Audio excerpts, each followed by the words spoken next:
नमस्कार मित्रांनो, आपण चाललोय आता एक अशा गावी म्हणजे ते माझं मूळ जन्मगाव आहे आणि खूप उपेक्षित आहे. बीड जिल्ह्यामध्ये कशी गावं असतात ते तुम्हाला दाखवतो आणि गावाची अवस्था, गावाचं वातावरण, सगळ्या गोष्टी बघा. चला तर मग हा प्रवास चालू करू.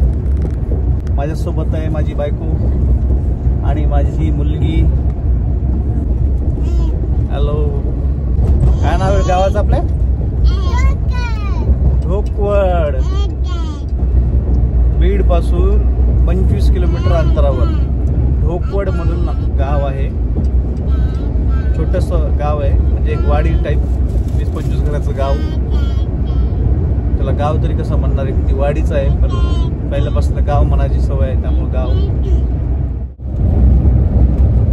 हा आमच्या गावचा नवीन रोड, सिमेंट रोड झालाय गावाच्या थोडंसं अलीकडपर्यंत, म्हणजे फाटा लागतो त्या फाट्यापर्यंत असा रोड आहे.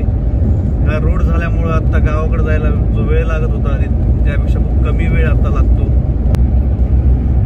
मध्ये मध्ये काही पॅचेस आहेत जे खराब असतात, पण आता ठीक आहे, गावाकडचा रस्ता म्हणल्यावर तेवढं सहन करावंच लागते. रोडची क्वालिटी बघा. हा रोड आत्ताच झाला होता, 1-2 वर्षापूर्वीचा रोड आहे, जास्त लांबचा नाही. अजून हा रोड चालूच आहे, म्हणजे हा बनतोय अजून. काही ठिकाणी पूर्ण पॅचेस आहेत, पण त्याआधीच ह्या रोडची अवस्था एवढी वाईट झाली आहे ना, म्हणजे सिमेंट व्यवस्थित प्रॉपरली वापरलं नसल्यामुळे ते आता उघडं पडतंय, खडी उघडी पडते त्यातली. बघा ही क्वालिटी, बघा ही क्वालिटी बघा. अशा पद्धतीचा हा रोड होतात, पण त्या रोडची क्वालिटी ही चांगली असणं गरजेचं आहे. हे बघा अर्धवट रोड, एक वन साइडच रोड आहे, इकडचा रोडच नाही आहे. म्हणजे हा रोड एखादा जर फास्ट आला रात्रीचा तर तो डायरेक्ट खाली जाऊ शकतो, अशी परिस्थिती आहे. स्कूल चले हम. आला आला म्हशीचा गुळका, याच्यामधून डॅडेश ओळखा. आला आता आमचा गावचा फाटा. इथून आम्हाला जायचं आहे आता खाली गावाच्या आतमध्ये. हे झालं चालू आता आमच्या गावचा खरा रस्ता. आता हा थोडाच चांगला आहे, पुढे जाऊन परत खराब होणार आहे. त्यामुळं लगेच अनुमान काढू नका की रस्ता चांगला आहे म्हणून. सकाळ सकाळ गावकड्यांच्या लोकांची कामं, जनावरांसाठी चारा, उन्हाळा लागा त्यामुळे भकास वातावरण आहे सध्या. उन्हाळ्यामध्ये कुठे हिरवगार काही दिसत नाही. आणि ही गायरानाची सुरुवात आहे. हे सगळं गायरान आहे. गायरान म्हणजे ही सगळी सरकारी मालमत्ता असते, सरकारी जमीन असते. हा जो रस्ता चाललाय हा सगळा गायरानाचा रस्ता आहे. ही सगळी गायरानाची जमीन आहे, सरकारी जमीन. आणि समोर एक बिल्डिंग आहे की हे हॉस्पिटल बनतंय, काय ते सरकारी हॉस्पिटल आहे इथल्या गावांसाठी. थ्रिल अनुभव येणार आहे आपल्याला, थ्रिलिंग अनुभव. रस्ते यांची खतरनाक. ऑफ रोडिंगचा अनुभव घ्यायचा असेल तर इकडे या. काश्मीर तिकडे जाण्याची गरज नाही. ऑफ रोडिंग आमच्याकडे पण चांगल्या पद्धतीने होऊ शकतं. आता रस्त्याची कंडिशन दाखव ना. रस्ता बघा, गाव आहे, that is the condition of roads. आता आम्ही आणली आमची लॉर्ड आल्टो. लॉर्ड आल्टोला असे रस्ते म्हणजे परवडण्यासारखे नाही आहेत, पण लॉर्ड आल्टो शेवटी ती हिमालयात चालणारी गाडी आहे. हे तर काय आपलं बीडचं गाव आहे छोटस, लांब पर्यंत असं हे सगळं गायरानाचा पट्टा आहे. आता तर या लोकांनी समजा इथं जमिनी वगैरे वैती करायला चालू केल्यात, म्हणजे पिकं वगैरे घ्यायला चालू केल्यात. इथं दिसतंय थोडंफार हिरवगार येते, पण पहिलं सगळं गायरान होतंय. आणि 1972च्या दुष्काळामध्ये आमचे जुन्या पिढ्या सांगतात तसे त्या हिशोबाने की 1972ला ओला दुष्काळ होता. त्या टायमाला इंदिरा गांधीचं सरकार होतं आणि लोकांकडे खायला काहीच नव्हतं. तर त्यावेळेस 1972ला एक स्कीम म्हणा किंवा काहीतरी म्हणा, एक रोजगार हमीची योजना त्यावेळेस सरकारने काढली होती. आणि ते मोठमोठाली दगडं होती आधी. हे दगडं सगळी घ्यायची आणि फोडायची आणि खडी त्याची, म्हणजे जी रेल्वेसाठी वगैरे जी खडी वापरतात ना तशा टाईपची खडी फोडून बनवून ठेवायची, त्याचे गंज करून ठेवायचे. अशा पद्धतीनं इथं कामं त्यावेळेस झाली. आणि त्यातून जो काय रोज भेटायचा, काय 50 पैसे, 1 रुपया असा काहीतरी त्या टायमाला पैशावर रोज होता. त्या रोजाने या लोकांनी कामं करायची आणि त्यावेळेस तेवढाच काय तो त्यांना रोजगार, त्याच्यातून जे काही मिळेल ते खायचं.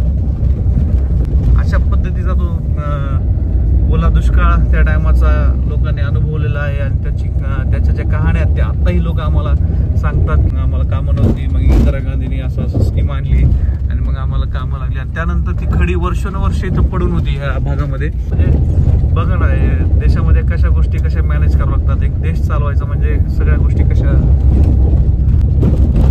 बघा शेठ लोकांनो, गावात स्कॉर्पिओ विषय नाही. हॅशटॅग गावकरी झाली आमच्या गावाची सुरुवात. वीटभट्टीचा प्लॅन्ट बघू आमच्या गावात. या बात आहे. जगात कोणत्याही मोठ्या शहरात, कोणत्याही जिल्ह्यात, कोणत्याही राज्यात, कोणत्याही देशात तुम्ही राहा, पण जे तुमचं मूळ गाव असतं ना, जिथे तुमचं वडिलोपार्जित जमीन आहे, वडिलोपार्जित तिथं तुमच्या वडिलांचा आजोबाचा जिथं जे कोणी मागच्या पिढ्यानपिढ्या जिथून तुम्ही आलेला आहात ते तुमचं मूळ गाव हे कधीही माणूस विसरत नाही आणि विसरता येतही नाही. कारण की त्याच्याशी आपली मुळं जुटलेली असतात आणि तिथं आपल्याला वर्षातून का होईना एकदा तरी येणं गरजेचं आहे आणि आलंच पाहिजे. गाव सुरू झालं की हा जो नजारा आहे ना, मन प्रसन्न करणार आहे. रस्ता छोटा आहे, व्यवस्थित नाही आहे, काहीच नाही आहे, पण तो वेगळाच आनंद आहे. मागच्या वर्षी चांगला पाऊस झाला ना, त्यामुळे यावर्षी पाणी थोडंसं मार्च एंडपर्यंत सुद्धा आहे आणि हिरवगार दिसतंय. नाहीतर आमच्याकडं फेब्रुवारीमध्ये सगळा सुपडा साफ झालेला असतो. गावात आपण पोहोचलोय आणि हा नदीत मध्ये रस्ता चाललाय. ऍक्च्युली गावची नदी आहे आणि या रस्त्यानं आमचं पलीकडे एक जुनं मंदिर आहे. म्हणजे खूप आमच्या पिढ्यानपिढ्यापासून त्या मंदिराची आम्ही भक्ती करतो. ते मंदिर आहे तिकडे, इथं दिसत असेल बघा. आता तुम्हाला बघा दाखवतो, ते दिसतो समोरचं हे मंदिर आहे. या मंदिराकडे जाण्यासाठी हा एकमेव रस्ता आहे. गावातनं जाता येत नाही, गावातनं चालत जावं लागतं. आता गाडी तिथपर्यंत घेऊन जायची म्हणलं तर ह्या नदीच्या मार्गे घेऊन जावी लागेल. आणि ही एकेकाळी आम्ही लहान असताना या गावात ज्यावेळेस यायचो ना, त्यावेळेस या नदीला फुल पाणी असायचं आणि ह्या पाण्यामध्ये आम्ही पोहायचो. पण जसं जसं आम्ही मोठे होत गेलो तसं तसं ही नदी सुकत गेली. या नदीवर पुढे वर एक गाव आहे, तिकडे मोठं तलाव आहे आणि त्यामुळे या नदीला पाणी आता राहत नाही. या नदीची अवस्था आता नाल्यासारखी झाली म्हणता येईल आणि हाच भारताचा आपला विकास आहे.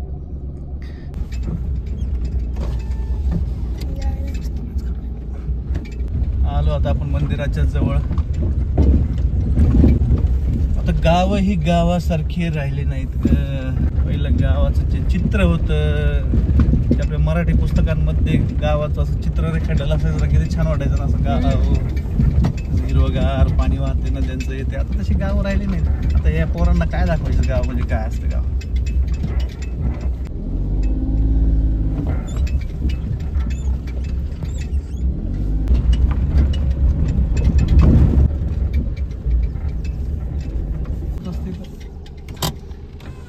चलो, लॉर्ड आल्टो कुठेही जाते, कसाही प्रवास करते. अशा या खतरनाक रस्त्याने लॉर्ड आल्टोने आम्हाला आणलेलं आहे आमच्या गावामध्ये. बघा आता हा रस्ता मंदिराकडे चालला आहे.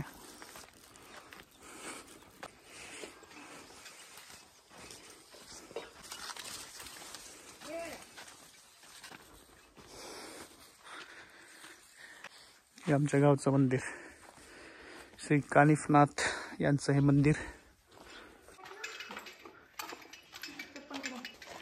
थोडं दूर करा. चला घ्या दर्शन.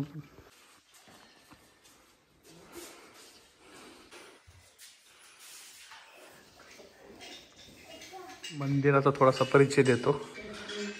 हे आमचं ढोकवड गाव आणि या गावामधील हे कानिफनाथांचं जुनं मंदिर आहे. जे नवनाथ आहेत त्यातले कानिफनाथ यांचं हे मंदिर. ॲक्च्युली आम्ही लहान असताना इथे यायचो ना, त्यावेळेस या मंदिरामध्ये जे मंदिर खूप छोटं होतं. हे मंदिरच मुळात अस्तित्वात नव्हतं त्या टायमाला.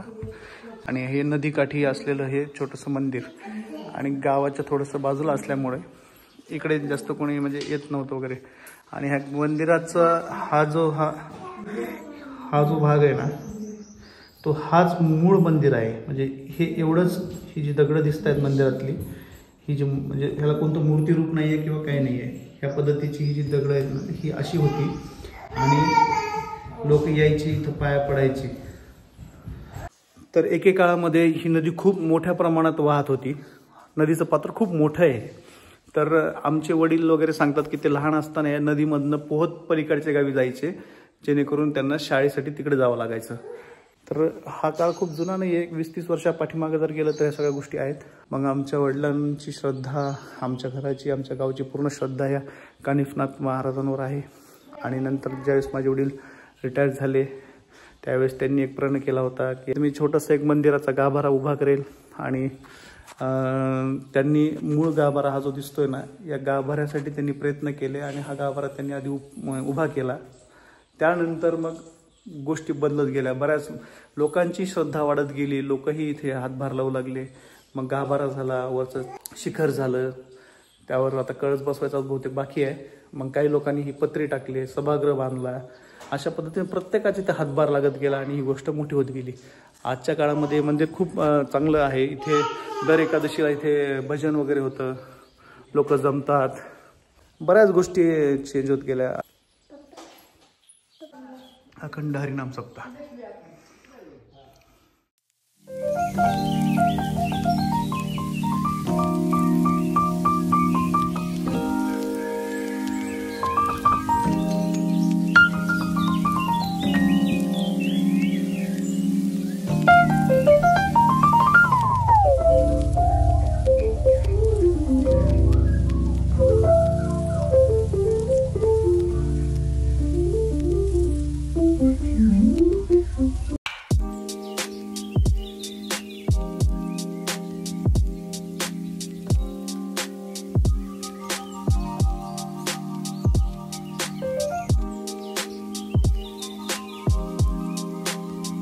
परिषद प्राथमिक शाळा ढोकवड.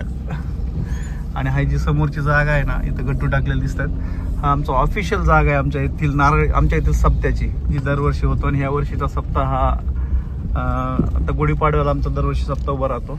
जुने मंदिर येते,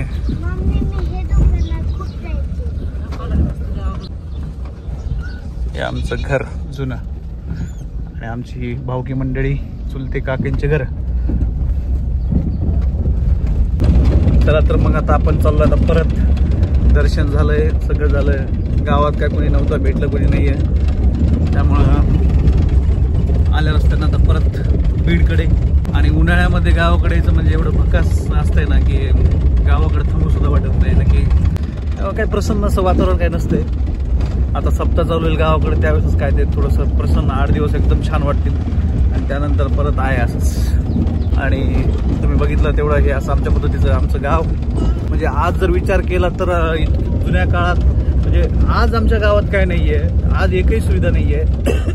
आमच्या वडिलांच्या काळामध्ये किंवा त्यांच्या वडिलांच्या काळामध्ये तर एक मी तो आदिवासी टाईपचे लोक असतील, आदिवासी पद्धतीनं जगत असतील, बाहेरच्या जगाशी काही संबंधच नाही आहे, अशा पद्धतीची लोक होती म्हणायचं. आजही बरेच लोक ऊस तोडायला जातात, ऊस तोड कामगार आहेत.